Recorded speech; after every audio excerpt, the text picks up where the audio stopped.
Buenos días. Buen día, ingeniero. ¿Cómo les va? Bueno, empezamos. El lunes habíamos comenzado a ver, como les decía, el capítulo de la resistencia al corte de los suelos. Y les contaba que junto con la teoría de la consolidación o las deformaciones de los suelos forman parte del sector central de la materia, ¿no? Decíamos que la resistencia al corte de los suelos, que un suelo fallaba porque se excedía en la resistencia al corte, es decir, varios puntos dentro de la masa del suelo, porque se cambia el estado tensional, alcanzan un estado de rotura de manera simultánea, conformando una línea, si es que trabajamos en el plano, o una superficie, si trabajamos en 3D, que se llama superficie falla. ¿Cómo identificamos o cómo sabemos dónde o cómo se produce esa superficie falla? Es decir, cómo alcanza el suelo su estado de rotura o de fluencia, es a través de la aplicación de unos ciertos criterios de falla. Dentro de los criterios que hay dentro de la ingeniería civil para establecer la falla en los suelos, el que se utiliza en todas partes en la mecánica de los suelos clásicas es la teoría de falla de Mohr-Coulomb. La teoría de falla de Mohr-Coulomb combina dos criterios de falla. El de Coulomb, que dice que los suelos fallan cuando se alcanza una resistencia de corte que es igual a C tau igual a C más sigma tangente de phi. Luego, el criterio de Mohr, que se alcanza, nosotros llevamos a la rotura a ciertas probetas de algún material, trazando los círculos de Mohr de falla, y luego la envolvente de esas fallas conforman una superficie, una línea curva, que es la falla. Combinando estos dos criterios, lo que se hace es linealizar la envolvente de falla de Mohr con la ecuación tau igual a C más sigma tangente de phi propuesta por Coulomb. Por eso es que se conoce como criterio de falla de Mohr-Coulomb. A este criterio, Terzaghi posteriormente le aporta que aquellas tensiones normales que aportan a la resistencia al corte son las tensiones efectivas, no las tensiones neutras. Entonces, en términos de tensiones efectivas, tau igual a C más sigma prima tangente de phi. Nosotros para poder conocer cuáles son estos parámetros de resistencia al corte y después evaluar en qué momento el suelo llega a su estado de rotura, tenemos que hacer algunos ensayos con las muestras del suelo obtenido del lugar donde vamos a emplazar la obra. Acuérdense que, supongamos, si nosotros vamos a elegir, vamos a construir un puente, en el lugar donde vamos a construir el puente, el suelo por debajo, o sea, el subsuelo no lo conocemos, por lo tanto, tenemos que hacer un pozo, un sondeo a una profundidad determinada, sacar muestras de suelo y llevarlas al laboratorio. En el laboratorio, para obtener los parámetros de resistencia al corte, C y phi, para poder luego aplicar el criterio de falla del Mohr-Coulomb, tenemos algunas alternativas. Un ensayo de compresión simple, un ensayo de corte directo, un ensayo de veleta y El más sofisticado o el mejor de los ensayos es un ensayo triaxial o de compresión triaxial. Ya hemos visto el lunes rápidamente en qué consiste cada uno de estos ensayos y qué podemos esperar de ellos. Acuérdense también que estos parámetros de resistencia al corte, tanto la cohesión como la fricción, no son constantes, por eso se llaman parámetros de resistencia al corte, y dependen de no solo del tipo de suelo, es decir, de su conformación y su granulometría, su tamaño y su forma, sino también dependen de las condiciones de cuán compacto o denso esté el suelo, una arcilla o una arena, del estado de humedad y también influye las condiciones de la velocidad de aplicación de la carga. Y si es que estamos hablando de situaciones a corto plazo, eso es en tensiones totales, o situaciones a largo plazo. Dentro de los ensayos triaxiales, que decíamos que se pueden aplicar o se aplican en dos etapas. Primero, una aplicación de una presión de cámara sigma 3 que se realiza en la cámara triaxial. Esa cámara triaxial se somete al suelo con agua a un estado tensional isotrópico, o sea, en todas las direcciones iguales, sigma 3, que se llama presión de cámara, y luego, hasta la rotura, la presión desviadora a través de una presión vertical. Depende cómo apliquemos nosotros estas dos etapas, con o sin posibilidad de drenaje. Tenemos tres tipos de ensayos triaxiales clásicos o estándar, que son los ensayos CD, los ensayos CU y los ensayos UU. Y también podemos diseñar nuestro propio ensayo de triaxial jugando con estas dos etapas y las condiciones de drenaje, siempre tratando de simular el estado tensional que se va a producir cuando se realice la obra. Así que de esta manera nosotros podemos hacer los ensayos en el lugar. Bien. Vamos a ver ya conocido, aunque sea muy rápidamente, eso vamos a ver después con más detalle cuando hagan los prácticos, los tipos de ensayo. Vamos a ver ahora cómo se comporta en relación a la resistencia al corte los dos grandes grupos de suelos. Los suelos incoherentes, o sea, los suelos friccionales, los que no tienen cohesión, cuya resistencia al corte está aportada solamente por el sumando relativo a la fricción interna. O sea, tau igual a sigma tangente de phi.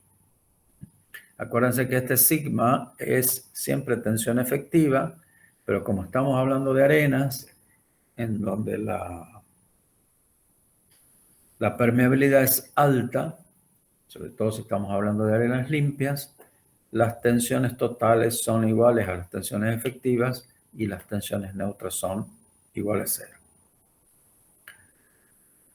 La resistencia al corte, entonces, depende de el grado de compacidad, de la presión de confinamiento, de la naturaleza del suelo y el grado de densificación. En cuanto a la naturaleza del suelo, ya hemos visto, ahora repasamos, depende de la forma y el tamaño. Cuanto más angulosa es la arena, el grano de arena, mayor fricción interna. Cuanto más grande es el grano de arena, mayor tamaño, mayor ángulo de fricción interna. Tiene mayor ángulo de fricción interna una arena gruesa que una arena fina. Depende de la composición granulométrica. Es decir, si nosotros tenemos un suelo grueso compuesto por todos los tamaños, es decir, de arena fina, arena mediana, arena gruesa, grava fina, grava media y grava gruesa, ese suelo grueso de una composición granulométrica uniforme tiene mayor ángulo de fricción interna. ¿Por qué? Porque hay más trabazón entre los granos de ese suelo, de esa arena y esa grava, que los huecos chicos están ocupados por arenas finas y arenas medias. También depende de la rugosidad, es decir, cuanto más rugosa es la superficie de la arena, mayor fricción interna tenemos, mayor ángulo de fricción interna, y de la composición mineralógica.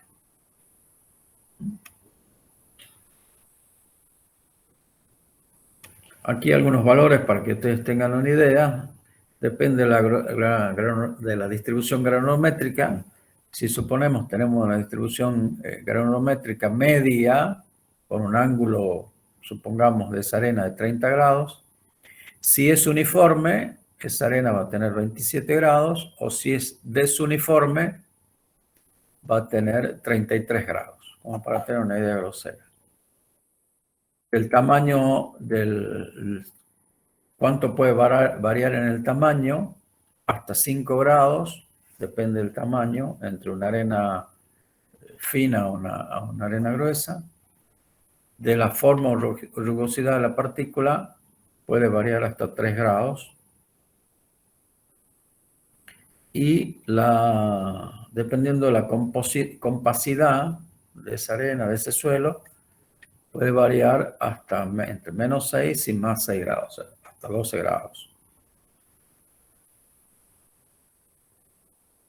O sea que en los suelos incoherentes, en donde la tensión de corte es igual a, como les digo, solamente aportado por el ángulo de fricción interna, la situación es bastante simple. Vamos a ver ahora, un poquito más complejo, cómo se comportan los suelos finos, fundamentalmente las arcillas saturadas o no saturadas en las distintas condiciones. Vamos a ver en principio los suelos arcillosos saturados en estos 3 ensayos clásicos. Ensayo consolidado drenado, el ensayo CD, ensayo consolidado no drenado y el ensayo no consolidado no drenado. Y lo mismo si los suelos están parcialmente saturados. Bien. Vamos a ver el ensayo consolidado drenado. Aquí arriba de esta diapositiva, donde yo tengo el cursor, tenemos estos rectangulitos que representan la probeta de suelo en una etapa de aplicación del ensayo y la segunda etapa. En esta primera etapa aplicamos la presión de cámara sigma 3, igual en todas las direcciones. Como estamos en condiciones consolidadas, o sea, permitiendo el drenaje del agua, la tensión de poros U1 es igual a 0. Luego, en la segunda etapa, aplicamos una carga P/C, una tensión P/C vertical, y también como estamos en condiciones drenadas en esta segunda etapa, nosotros tenemos la presión de poros en esta segunda etapa, U2 igual a 0. Como resultado, el estado tensional va a ser en presiones totales. Tenemos sigma 3 aquí a los costados y abajo y arriba sigma 1 es igual a la suma de P/C más sigma 3. Este esquema es muy simple de ver. Y en presiones efectivas, como las dos presiones de poros son ceros, sigma prima 1 es igual a sigma 1 y sigma prima 3 igual a sigma 3. Trazamos los círculos de Moore, por donde yo hago circular el cursor, ahí, este círculo de Moore con una presión de cámara. Luego ponemos una presión de cámara con sigma 3 mayor que la anterior, sigma 3 mayor que el anterior en la segunda etapa, en el segundo ensayo, y obtenemos este otro círculo más grande. Con estos dos círculos trazamos la recta envolvente y estos dos círculos son los mismos en tensiones totales que en tensiones efectivas. Ahora tenemos una recta que en principio pasa por el origen para suelos normalmente consolidados y tiene un valor de cohesión para suelos preconsolidados. ¿Qué se entiende por suelos normalmente consolidados? Si nosotros tenemos un suelo en donde el estado de tensiones que hoy tiene en la actualidad es la presión que hoy soporta ese suelo en un punto determinado, es la máxima que ha obtenido o que ha tenido en toda su historia geológica, ese suelo es normalmente consolidado. O sea que se ha ido consolidando a medida que iban depositándose capas de suelo por encima de ese punto a lo largo de toda la historia geológica, y a ese valor de presión siempre ha ido creciendo, se ha ido consolidando normalmente. En cambio, un suelo preconsolidado es aquel suelo que ha tenido una presión en algún momento de la historia mayor que la presión que hoy tiene. Esa presión mayor que la que hoy tiene lo ha preconsolidado el suelo. Y esa presión máxima se llama presión de preconsolidación. Quiere decir que al suelo lo ha hecho que se deforme, las partículas de suelo, de arcilla, se han acercado cada vez más. En ese momento ha aumentado el valor de la cohesión y por algún motivo, por ejemplo, por erosión, esa carga en ese momento se ha quitado en el suelo. O sea pero ha quedado el suelo preconsolidado. Entonces, y estamos hablando de una arcilla. Entonces, una arcilla normalmente consolidada en estas condiciones, consolidadas, drenadas, puede presentar cohesión igual a 0. Los casos más normales es que esas arcillas o ese suelo tenga algún grado de preconsolidación. Cuanto mayor va a ser el grado de preconsolidación, mayor será la cohesión que presenta. De todas maneras, estos valores los vamos a obtener en el laboratorio. También podemos obtener en el laboratorio, y vamos a ver cuando veamos la teoría de consolidación, cuál es esa carga de preconsolidación que ha tenido el suelo a lo largo de toda su historia.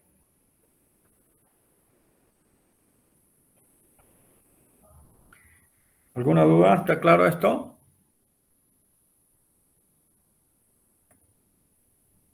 Ingeniero, Señor, ¿cómo sería el tema de la presión de cámara? ¿Cómo se lo aplica eso en el laboratorio? se lo explica así, mira. Vuelvo un poquito para atrás.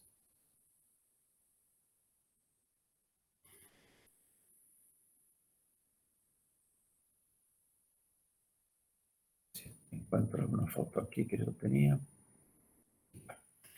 Esta es la cámara triaxial. Esta cámara triaxial tiene una tapa, un fondo y tiene un cilindro de un plástico especial resistente, y dentro de este se llama la cámara triaxial. Aquí se pone la probeta apoyada y esta cámara se llena de agua a través de estas válvulas que están aquí. Todo esto se llena de agua. Y esa agua, a través de un compresor que está asociado al equipo, van a ver cuando vayan al laboratorio, se le da presión a esa agua que envuelve a la probeta, que la tiene inundada la probeta. Esa probeta está sumergida en agua. ¿Se entiende? ¿No? Así se da, ahí se la ve mejor. Está la cámara triaxial, está la probeta dentro y esto que está aquí, porque no se la ve porque no es agua coloreada, pero está lleno de agua a presión. Con eso se aplica sigma 3. ¿Sí? Bien, gracias. Bueno, entonces decíamos, tenemos diferentes comportamientos de un suelo normalmente consolidado que un suelo preconsolidado. En el ensayo consolidado drenado. Vamos a ver ahora el ensayo no consolidado no drenado. Y volvemos aquí de nuevo a los grafiquitos estos. En la primera etapa de carga, la aplicación de la presión de cámara sigma 3, como es un ensayo consolidado, se hace a drenaje abierto y la presión de poros U1 es igual a 0. Cerramos el drenaje y aplicamos una carga vertical P'C y como estamos en condiciones no drenadas en esta segunda etapa del ensayo, la presión de poros es distinta de 0. Entonces, como resultado, el estado tensional en esa probeta, en la rotura va a ser sigma 3 como presiones totales, con una presión de poros que ya no es 0, tiene un valor que es producto de la segunda etapa de aplicación de la presión desviadora, y en condiciones efectivas, sigma prima 1 es sigma 1 menos mu y sigma prima 3 es sigma 3 menos mu. O sea que yo puedo graficar en este espacio tau sigma, puedo graficar este que está aquí en trazos, el círculo de tensiones efectivas. Yo pongo sigma prima 3 aquí, pongo sigma prima 1, trazo este círculo y también puedo trazar el círculo en presiones totales. Pongo sigma 3 y pongo sigma 1 y trazo este círculo lleno. O sea que si yo transpondría otro círculo más aquí en tensiones efectivas y otro en tensiones totales, puedo trazar, no está dibujado aquí porque si no iba a ser muy engorroso el gráfico, puedo trazar estas rectas envolventes, una en tensiones totales y otra en tensiones efectivas. Y como ustedes ven, tenemos valores de cohesión diferentes si estamos tratando de sacarla en tensiones totales y en tensiones efectivas. Este valor de sigma de phi prima y este valor de C en presiones efectivas, si es el mismo suelo, tiene que coincidir con lo que he sacado, por ejemplo, si hiciera el ensayo anterior. ¿No? Este C y este phi prima, si es el mismo suelo, como yo puedo medir la presión de poros, debería ser el mismo. En cambio, en presiones totales, obtenemos un ángulo de fricción interna que le llamamos phi CU, porque responde a este ensayo consolidado no drenado, y una ecuación CU que identifica qué tipo de ensayo yo he hecho. Acuérdense, y ahora está gráficamente puesto aquí explícitamente, que nosotros vamos a obtener valores diferentes de los parámetros de resistencia al corte, no solo cuando tengamos distintos tipos de suelo, sino también dependiendo de las condiciones de carga y drenaje. ¿Cómo elegimos nosotros cuál es el parámetro de resistencia al corte más adecuado para la obra? Y por lo tanto, ¿qué ensayo vamos a hacer? ¿Qué ensayo de estos elegimos? Decíamos que dependía de en qué condiciones está el suelo en el lugar donde yo voy a hacer la obra y cómo va a ser la aplicación de la carga del edificio, del puente, del silo que yo quiera hacer. ¿Por qué es importante? Repito, porque vamos a obtener parámetros de resistencia al corte diferentes y si nos equivocamos en la elección del ensayo y la elección, por lo tanto, vamos a sacar valores no adecuados de los parámetros de resistencia al corte y vamos a evaluar de mala manera la resistencia a los suelos y vamos a diseñar muy mal entonces las fundaciones para esa obra. Y podemos tener problemas y problemas graves. De ahí la importancia de conocer en profundidad esto y elegir bien qué ensayo tenemos que hacer. Vamos a ver el último, el ensayo no consolidado, no drenado para suelos arcillosos saturados. Aquí tenemos varios gráficos en uno solo. Entonces, el ensayo triaxial se realiza en dos etapas. Volvemos a repetir exactamente lo mismo que antes. Una presión de aplicación de una presión de cámara y la aplicación de una presión vertical o tensión desviadora. En este ensayo, a su vez, a la presión de cámara la aplicamos en dos etapas.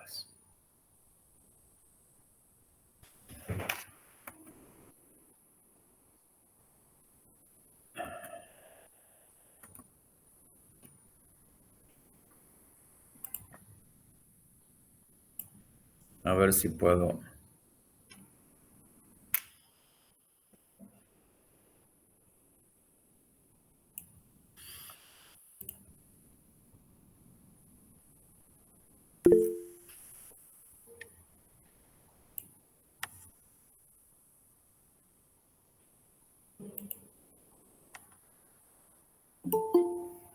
¿Están viendo ahí la pizarra que abrí?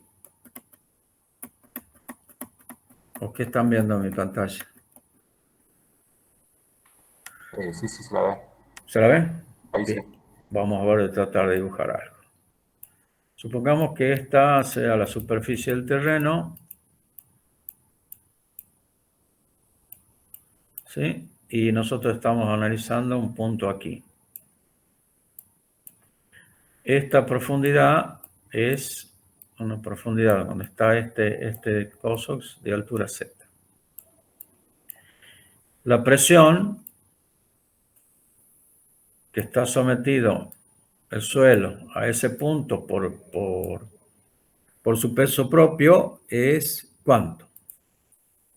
Gamma por Z. ¿Sí? ¿Estamos de acuerdo? Ahora bien,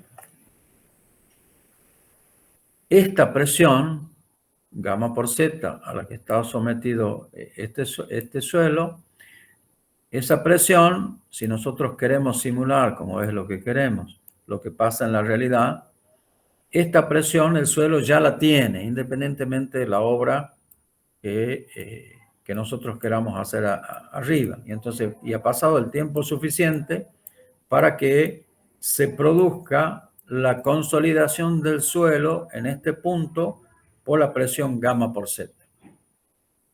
Entonces, la presión de cámara la aplicamos, sigma 3, en dos etapas a su vez.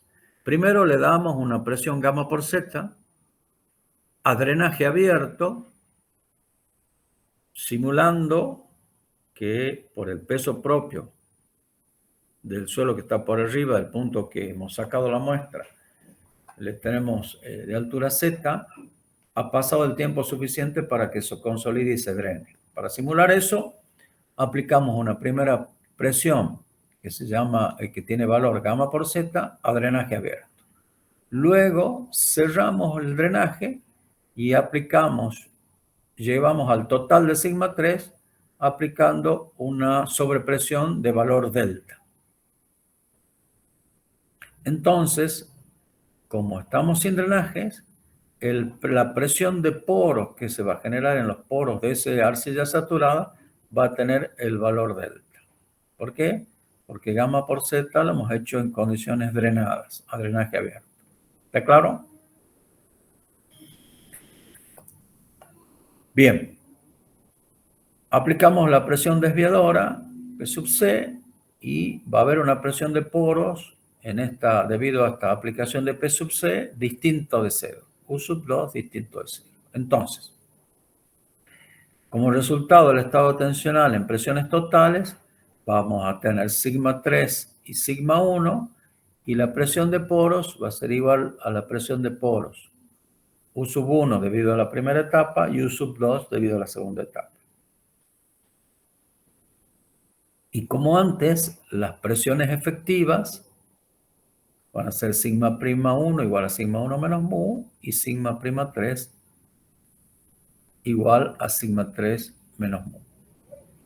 Ahora bien, si nosotros graficamos estos círculos de Moore, vamos a ver que estos círculos de Moore todos tienen el mismo diámetro. Tanto el círculo de presiones efectivas como el círculo de presiones totales. Solamente están desplazados el valor de la presión de poros, desplazados a la derecha.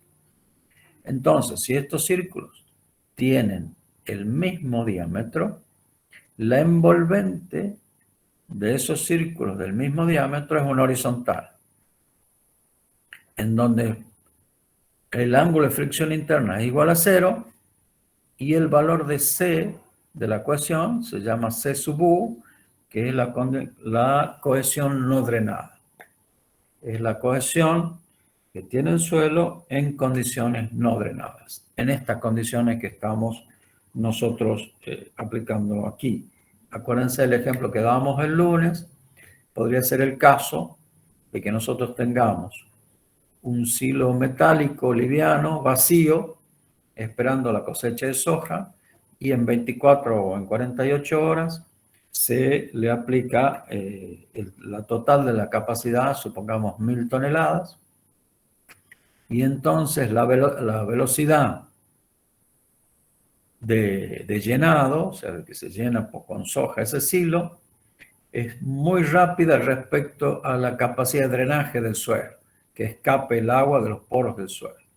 Entonces, esa es una condición típica de condiciones no drenadas.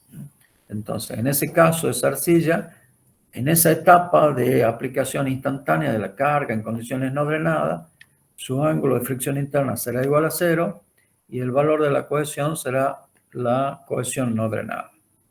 La manera de obtener ese valor de cohesión no drenada para poder diseñar adecuadamente las cimentaciones de ese silo se hace mediante este ensayo. Entonces, Ingeniero, sí. disculpe, hay unos compañeros que están pidiendo que los acepten la reunión ya Uy, desde hace rato. qué tarde que está ahí, no los veo yo. Ahí los estoy viendo. Todos 4 son. Ya estamos terminando y se suman recién. Pero no importa. Bueno, entonces, decíamos, en condiciones no consolidadas, no drenadas, ensayo UU, el ángulo de fricción interna de esa arcilla es igual a 0, el valor de la cohesión obtiene su valor máximo, que es una cohesión que se llama cohesión no drenada C sub U. Este primer círculo de Moore que está dibujado aquí, donde yo tengo el cursor, ese es el círculo de Moore de tensiones efectivas, que resulta del de las tensiones totales menos la presión neutra. ¿Es este menos la presión neutra o es este menos la presión neutra de cada ensayo o es este menos la presión neutra? Se obtiene el mismo círculo de presiones efectivas. Si yo trazo la envolvente, esa envolvente va a nacer en el origen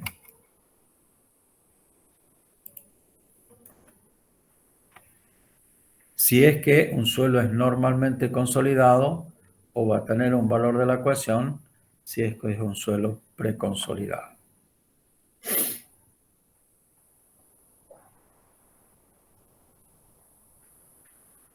Vamos a repetir un poquito para ustedes y para los nuevos. Entonces, en los suelos coherentes, dígase las arcillas y las arcillas saturadas, tenemos tres tipos de ensayo que son los estándar. Ensayo consolidado drenado, ensayo consolidado no drenado y ensayo no consolidado no drenado. Con cada uno de estos ensayos vamos a obtener valores de resistencia de parámetros de resistencia al corte diferentes. ¿Cómo elegimos cuál es el ensayo más adecuado? Es el que representa más fielmente lo que va a suceder con ese suelo, con esa masa de suelo, cuando se construya la obra que yo quiero proyectar. Entonces, en el ensayo no consolidado, ensayo consolidado drenado, se hace en las dos etapas de la aplicación del ensayo a drenaje abierto, o sea que siempre estamos trabajando con presiones efectivas. Y vamos a tener dos situaciones. Si el suelo es normalmente consolidado, puedo tener cohesión igual a 0, inclusive en un suelo arcilloso, en estas condiciones. O si el suelo está preconsolidado, obtener un valor de cohesión. Y el ángulo de fricción interna será el φ', que está denominado así porque se obtiene en estas condiciones de presiones efectivas. El otro ensayo, el consolidado no drenado, la primera etapa de la aplicación de la carga se hace a drenaje abierto, o sea, la presión de poros es igual a 0, pero la segunda etapa de la aplicación de la tensión desviadora se hace a drenaje cerrado y la presión de poros U2 es diferente de 0. Entonces aquí vamos a tener dos círculos, uno de presiones efectivas, este que está en trazo aquí, y uno de presiones totales.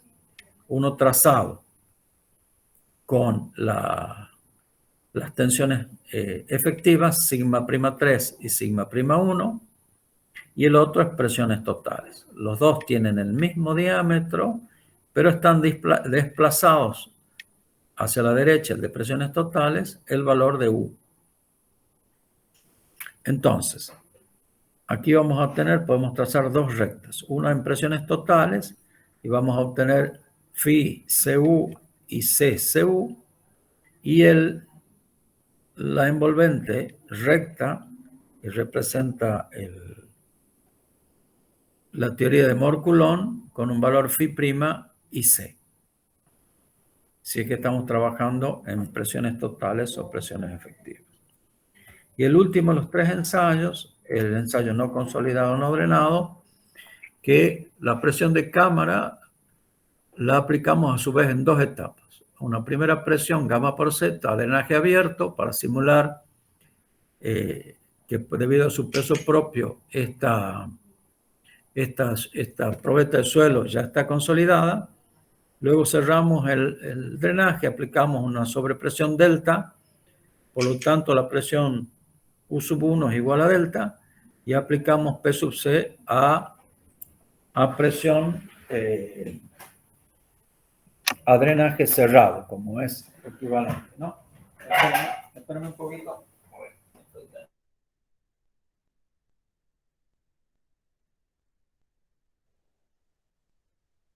Entonces, decíamos que este ensayo no consolidado, no drenado, nos daba círculo de Mohr de igual diámetro paralelos, por lo tanto la presión, la envolvente falla es horizontal y el ángulo de fricción interna es igual a 0 y el valor de la ecuación es igual a la ecuación no drenada C sub U.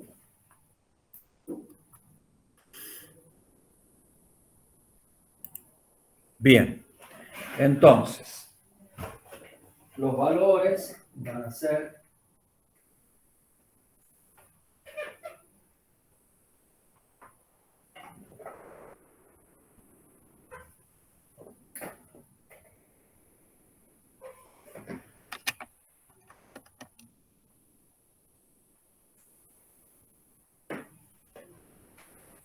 Aguántame un cachito, por favor.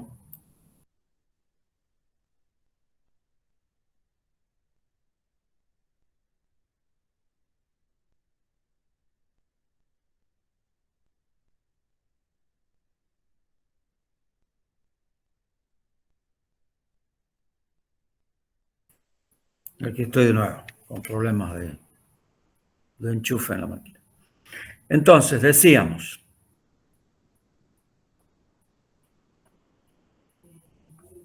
que vamos a obtener valores diferentes en los valores de C y Φ. Hemos visto en condiciones de suelos arcillosos saturados. ¿Qué pasa con los suelos arcillosos no saturados en el ensayo consolidado no drenado? Cuando el suelo no está saturado, o sea, cuando el agua no ocupa todos los poros del suelo, este valor que antes recién veíamos que puede ser igual a 0, phi sub u igual a 0, cuando el suelo esa arcilla está parcialmente saturado, ese phi sub u es distinto de 0. Y el valor de la cohesión no drenada es menor que cuando está el suelo saturado. Todo eso sale de los ensayos, haciendo los ensayos adecuados y los mejores ensayos.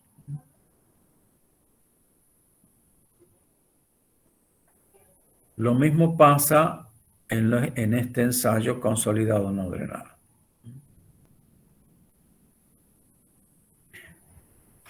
¿Qué pasa cuando nosotros aplicamos la presión de cámara? ¿Qué pasa con la presión de poros? Si el suelo está saturado, ¿sí? Eso es lógico, tenemos una recta a 45 grados, porque la presión de cámara, toda se transmite a presión de poros, o sea que sigma 3, o sea que mu igual a sigma 3. Esta es curva. En cambio, si los suelos están parcialmente saturados, no aumenta en la misma proporción la presión de cámara, perdón, la presión de poros con la presión de cámara. Por eso el comportamiento es diferente entre los suelos saturados y suelos parcialmente saturados. Bien, ¿alguna duda tienen al respecto?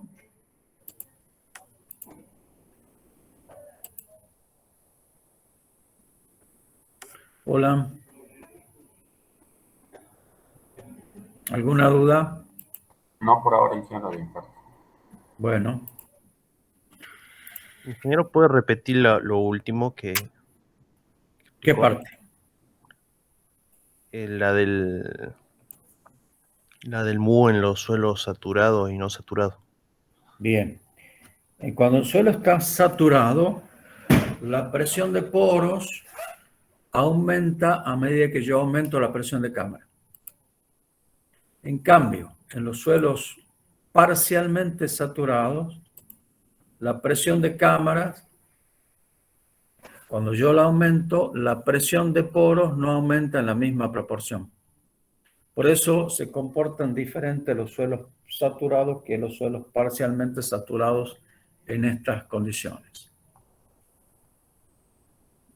Pero, como les digo, todo eso va a resultar de la buena ejecución de los ensayos que nosotros hagamos. No solo de la buena ejecución, sino de ahí va a depender de la calidad de los parámetros de resistencia al corte,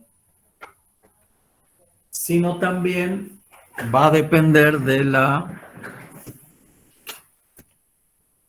de que yo elija cuál es el ensayo mejor o el adecuado para la obra que quiera hacer.